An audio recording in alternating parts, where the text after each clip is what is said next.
بسم الله الرحمن الرحيم والصلاة والسلام على سيد المرسلين وعلى آله وصحبه الطيبين الطاهرين. Le sujet de la causerie de ce jour, c'est Al-Ghazali et la philosophie, ou Al-Ghazali et les philosophes si on veut. J'aimerais préciser au cours de cette brève intervention donc, les positions qu'a prises cet éminent penseur au sujet de la philosophie. Alors quelques mots peut-être, d'abord pour le présenter à ceux qui ne le connaîtraient pas. Alors Al-Ghazali, c'est un homme du XIe siècle. Il succède en quelque sorte à Ibn Sina, à Avicenne, au fameux Avicenne. Il est né en Al-Ghazali donc est né en 1058 et il meurt en 1111, donc une vie relativement courte, mais bien remplie. Il est né persan dans le lointain Khorasan, et il a fait de solides études de jurisprudence de fiqh, et il en restera toute sa vie marqué. Mais à la différence du jurisconsulte traditionnel, dont le champ d'intervention reste le fiqh, eh bien Ghazali a montré une curiosité intellectuelle assez extraordinaire, et il a été curieux, il s'est intéressé à des disciplines comme la philosophie, comme la logique, pour lesquelles le faqih, le jurisconsulte habituel, n'a que mépris, estimant que la lecture des auteurs traditionnels suffit amplement. Al-Ghazali est l'auteur d'une œuvre considérable. Citons, il a écrit à peu près dans tous les genres. Son grand livre dans le domaine du fiqh, Al-Mustasfa min ilm al-ulum min al-Mustasfa min ilm al-usul, où à la différence des purs tenants de la tradition, il énonce clairement et fermement l'harmonie de la raison et de la foi, et où il dit وأشرف العلوم ما ازدوج فيه العقل والسمع واصطحب فيه الرأي والشرع. En traduction française, ça donne à peu près ceci. Les plus nobles des sciences, ce sont celles où la raison vient doubler la tradition et où l'opinion personnelle et la loi religieuse cheminent de concert. Il faut bien entendu citer aussi sa grande encyclopédie Ihya Ulumuddin, où il s'essaye à revivifier un peu les sciences de la religion, peut-être parce qu'il avait senti qu'elles avaient tendance à s'assoupir. On ne peut pas bien sûr citer tous ses livres. Citons quand même son traité de la mesure dans la croyance, Al-Iqtisad ou fil I'tiqad, et enfin celui qui nous intéresse particulièrement, puisque notre sujet c'est le rapport de Ghazali avec les philosophes, eh bien le Tahafut al-Falasifa. Alors Tahafut al-Falasifa, on a eu de la peine à traduire ce terme. Alors Tahafut, dans la langue arabe, Tahafata, ça veut dire se ruer, c'est la ruade, c'est ce qu'exprime très bien une formule française, c'est la foire d'empoigne.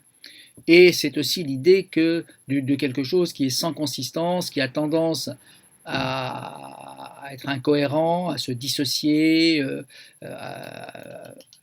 et donc à s'effilocher. Ce qui fait qu'on a hésité entre les deux termes, l'incohérence, on traduit de l'incohérence des philosophes, on traduit Tahafut par de l'incohérence des philosophes, ou alors certains ont proposé de l'effondrement des philosophes. Le traducteur latin a retenu destruction, destructio philosophorum, donc de la destruction des philosophes. Alors, est-ce que la pensée de Ghazali, d'une manière ou d'une autre, ou en son fond propre, est une pensée de type philosophique? Et qu'est-ce qu'il faut entendre d'ailleurs par pensée philosophique? Et si c'est une pensée rationnelle, strictement rationnelle? Bien, pour répondre rapidement. Et si elle ne l'est pas, si la pensée de Ghazali n'est pas une pensée philosophique, pourquoi s'est-il si ardemment intéressé à la philosophie, ce qui n'est pas si fréquent, comme je l'ai dit tout à l'heure, dans la corporation des fuqaha? Alors, son maître, Imam al-Haramayn al-Juwayni, bien sûr, il était un peu frotté d'avicénisme, donc vu l'importance d'Avicenne dans le monde persan, donc il y a eu une infection d'une partie de ces savants par l'avicénisme. Et mais Razali donc affronte directement la question. Considérer Al-Ghazali comme un philosophe ne va pas de soi. Je cite Mahmoud Abbas al-Aqad, donc l'essayiste et homme de lettres égyptien qui est mort en 1964, qui dit ceci. Dans sa conférence, il a fait une conférence sur la philosophie de Razali, qui a été publiée, bien sûr, et il dit ceci, al-Ghazali rahimahullah, hal anta filosoufan. Si on avait demandé à Al-Ghazali, que Dieu ait son âme, es-tu un philosophe? فما عسى أن يكون جوابه يا ترى. Qu'aurait-il répondu? أكبر الظن أنه كان يجيب بالنفي. Très vraisemblablement, Al-Ghazali aurait opposé une vive dénégation à cet attribut. Donc, il aurait refusé d'être rangé au nombre des philosophes. Alors, donc ça ne va pas de soi. Puisqu'il s'en est pris vigoureusement, mais non sans talent, aux philosophes, et il les a même excommuniés. Donc c'est un acte d'une extrême gravité. Inaugurant par là, d'ailleurs, ou poursuivant plus exactement par là, une détestable tradition dont on voit les ravages aujourd'hui, et nonobstant le fait que, comme je l'ai déjà dit, dans une précédente vidéo, les questions spéculatives en islam, il n'y a pas lieu d'appliquer l'excommunication à des questions spéculatives en islam, et le takfir n'a pas lieu d'être. Secondement, parce que Al-Ghazali n'inscrit pas sa pensée dans la rubrique philosophique au sens technique du terme. Autre question possible, quel est l'objet et l'objectif poursuivi finalement par Razali dans son examen de la philosophie? Voulait-il extirper toute pensée métaphysique de la religion? Voulait-il restaurer la religion dans son unité foncière, dans son authenticité foncière, en ruinant toutes les prétentions de la philosophie? Voulait-il utiliser la philosophie pour démontrer le bien fondé des principes de la religion?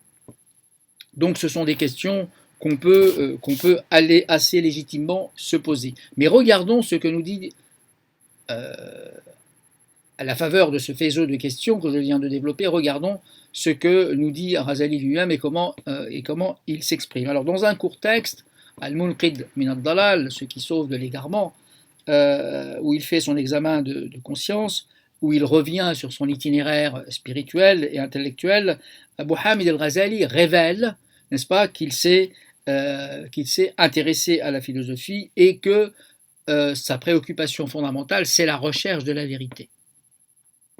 Et donc, pour trouver la vérité, il s'est intéressé à un certain nombre de disciplines qu'il détaille dans ce petit livre. Il y évoque d'ailleurs la peine et l'effort consentis par lui-même pour extraire la vérité dans la mêlée des courants, des philosophies, des systèmes, etc., dans le discord de ces courants de pensée, et il y parle de la témérité, de la hardiesse dont il a fait preuve afin de se hisser du marécage de l'imitation servile aux cimes de la perspicacité. Min hadid al-taqlid ila yafa'il istibsar, comme il le dit. Il nous donne quelques lumières sur son caractère et sur son tempérament, puisqu'il nous dit sa curiosité intellectuelle l'a conduit à scruter les questions théologiques, juridiques, philosophiques, avec une extrême attention, avec un sérieux pénétrant, pour atteindre le vrai. Al-Ghazali a voulu connaître la teneur de chaque doctrine, dévoiler les mystères et les arcanes de la doctrine de chaque courant de pensée, afin de démêler le vrai du faux, de ce qui est conforme à la tradition musulmane et de ce qui relève de l'innovation. Qui est conforme à la tradition musulmane et qui est un innovateur? Et il nous dit donc qu'il s'est d'abord intéressé à la sophistique, à la safsata, au kalam, donc à la théologie rationnelle, aux doctrines ésotériques et enfin à la philosophie. Et il achève son parcours par l'adhésion qu'il donne au soufisme, qui, dit-il, lui apporte la paix, la sérénité, la vérité, etc. Arrêtons-nous un instant sur la philosophie, puisque c'est ça notre sujet. Peut-être faudrait-il, juste un mot sur, peut-être faudrait-il rappeler qu'à l'époque de Razali, la falsafa n'était pas en odeur de sainteté, comme on dit. Et d'ailleurs, j'en veux pour preuve le témoignage de Ibn Khaldoun, qui, dans sa Muqaddima, dit, je cite dans la version de Shaddadi, dans la bibliothèque de la Pléiade, lorsque les livres, dit Ibn Khaldoun, lorsque les livres des anciens furent traduits par les califes abbassides, du grec en arabe, beaucoup de musulmans les étudièrent, des savants que Dieu avait égarés adoptèrent et défendirent leur doctrine, tout en exprimant donc des divergences sur un certain nombre de points de détail. Et plus loin, Ibn Khaldoun continue, et il dit « Les premiers musulmans et les théologiens étaient très hostiles à l'étude de la logique. » On sait l'importance de la logique en philosophie, surtout à cette époque-là.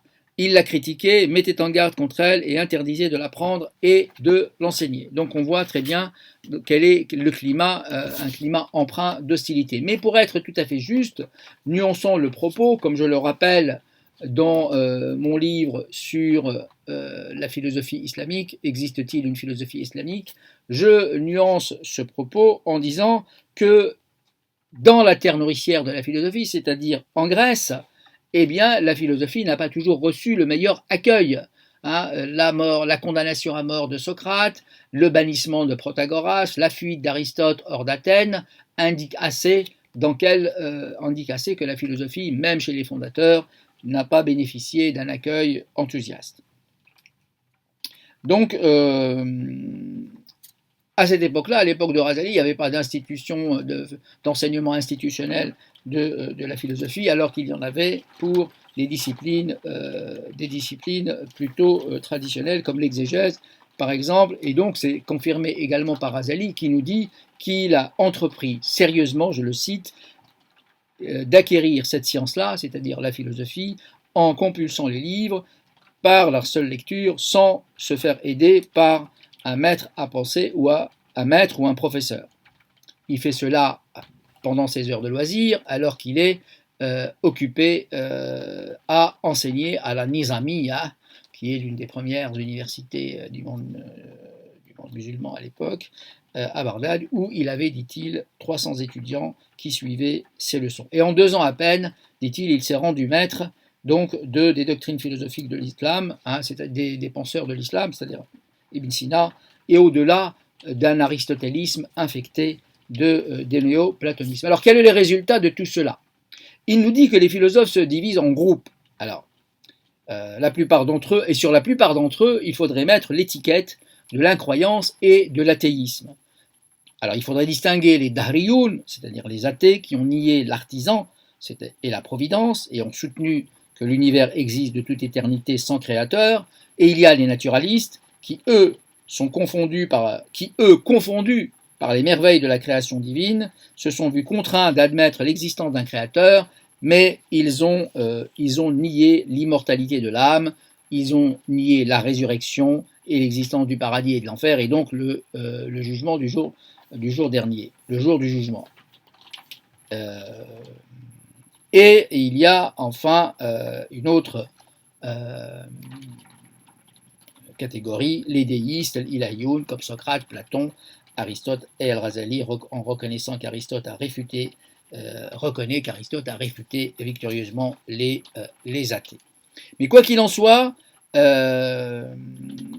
Al-Razali discute surtout la manière, le système avicénien qu'il avait plus ou moins présenté dans ses Maqasid al-Falasifa, et c'est ce système-là qu'il va essayer